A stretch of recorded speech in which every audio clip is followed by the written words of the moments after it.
Now, if you want to get the latest releases, this is a good time to mention this.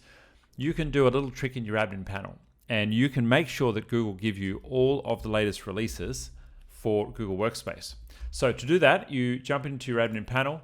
For there, of course, we go to admin.google.com, and inside your admin panel, I think it's in Account and Account Settings.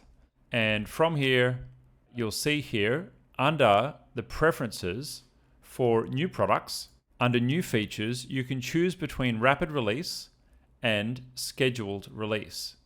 Now, when you switch on Rapid Release, what it does is it gives you the features as fast as possible, which is really great. It means that when Google put out a new feature, you're going to be one of the fastest people to get it.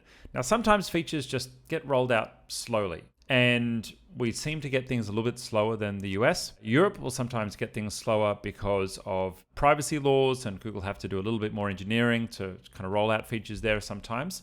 And then sometimes, if you're on a free account, you might get it a little bit slower as well, which is a bit of a pain in the butt, just is what it is. But if you switch on Rapid Release, you'll get it as fast as possible. And you'll see here in the little message here, Rapid Release Domains. There you go, generally.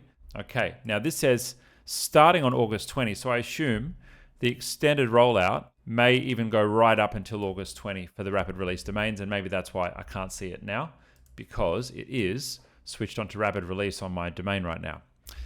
New products turn on when released. That's a good idea to confirm that. My recommendation is to leave this switched on. So if Google creates something brand new like Notebook LM or Gemini, of course, then it's going to be switched on your account automatically.